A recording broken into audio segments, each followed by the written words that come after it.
Now it is our fourth national party.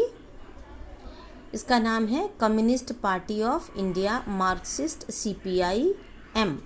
यहाँ पर आप दो नाम देखेंगे, एक है Communist Party of India CPI। पहले हम इसे रीड करते हैं, बिकॉज CPI-M जो है वो CPI से टूटकर बनी है।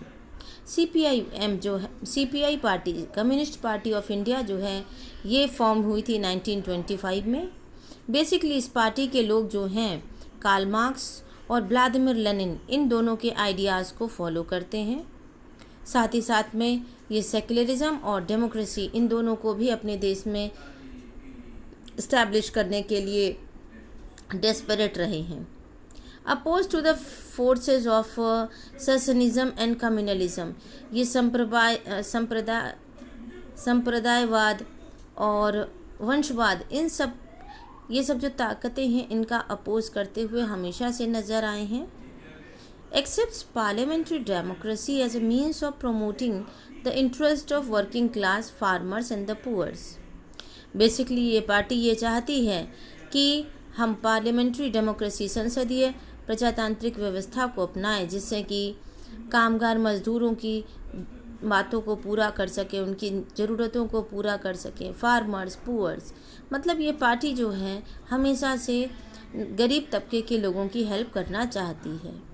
Became week after the split in the party इन 1964, लेकिन 1964 में जब ये पार्टी दो भागों में बटी, तब ये कमज़ोर हो गई और इससे ही टूट करके जो पार्टी बनी है वो है CPI-M। Significant presence in the state of Kerala. अब इसकी उपस्थिति हम इसकी महत्वपूर्ण स्थिति हम कहाँ कहाँ देख सकते हैं? केरला में, वेस्ट बंगाल में, पंजाब में, आंध्र प्रदेश में एंड तमिलनाडु में। इसका सपोर्ट बेस जो है हालांकि धीरे धीरे कम होता चला गया है। इन्होंने 1.4% वोट्स जो थे और 10 सीट्स 2004 के लोकसभा इलेक्शन में जीते थे। Advocates the coming together of all left parties, ये हमेशा से पार्टी वकालत करती है कि जितनी भी लेफ्ट पार्टीज़ हैं उन सबको एकजुट होकर के काम करना चाहिए। जब UPA की गवर्नमेंट फॉर्म हुई थी तब इसमें इन्होंने उस गवर्नमेंट को बाहर से सपोर्ट किया था। अब हम लोग पढ़ते हैं communist Party of India. Communist party की स्थापना अभी अभी हमने देखी, ये CPI से टूटकर बनी थी 1964 में। ये पार्टी के लोग जो हैं ये भी बिलीव करते हैं कार्ल मार्क्स और व्लादिमीर लेनिन के विचारों को। साथ ही साथ में ये सोशलिज्म, समाजवाद, सेक्युलरिज्म मीन्स धर्मनिरपेक्षता और प्रजातंत्र को हमेशा से सपोर्ट करते हैं। ये इम्पीरियलिज्म, जो हमारे देश में ब्यूरोक्रेट्स होते हैं, नौकरशाही है और जो सांप्रदायिकता है, इनका ये विरोध करते हैं कि हमारे देश में कभी भी किसी पर्टिकुलर संप्रदाय को कोई ज़्यादा अप्रोच नहीं मिलनी चाहिए। ये इन्होंने डेमोक्रेटिक इलेक्शंस को अपने लिए एक यूजफुल और helpful means for securing the object of socio economic justice in India.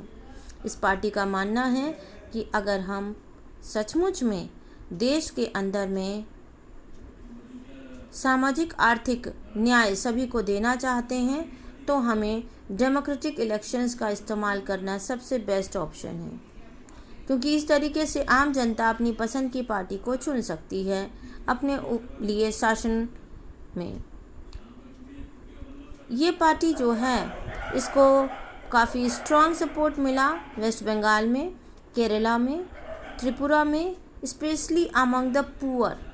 अब ये यहाँ पर देखो कि ये पार्टी जो है वो बेसिकली नॉर्थ ईस्टर्न स्टेट में बहुत फेमस है आज भी, और वहाँ पर भी किनके बीच में, जो गरीब लोगों का समूह है, फैक्ट्री वर्कर्स हैं, फार्मर्स हैं, खेतों में काम करने वाली लेबर्स हैं, इंटेलिजेंसिया, बुद्धिजीवी लोग हैं, इन लोगों के बीच में।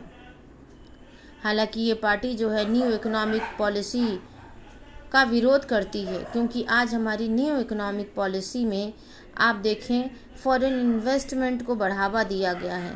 विदेशी पैसा, विदेशी वस्तुएं आज बड़ी आसानी से हमारे देश में आ रही हैं। ये पार्टी इसे रोकना चाहती है। Has been in power in West Bengal without a break for 34 years. थोड़ा सा करेक्शन आप मेरी बुक में देख सकते हैं, ये न्यू डाटा है, so that I have done this thing.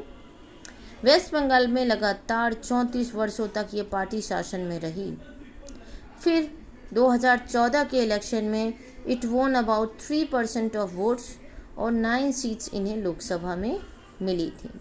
तो इस तरीके से अभी हमने देख लिया कम्युनिस्ट पार्टी ऑफ इंडिया, और इससे ही टूट करके कौन सी पार्टी बनी, वो है Communist Party of India Marxist, CPIM। अब नेक्स्ट वीडियो में हमारे 2 और रह गए हैं, तो हम लोग उसको भी फिनिश कर लेंगे। तो इस तरह से हमारी 7 पार्टीज़ जो हैं वो कंप्लीट हो जाएंगी।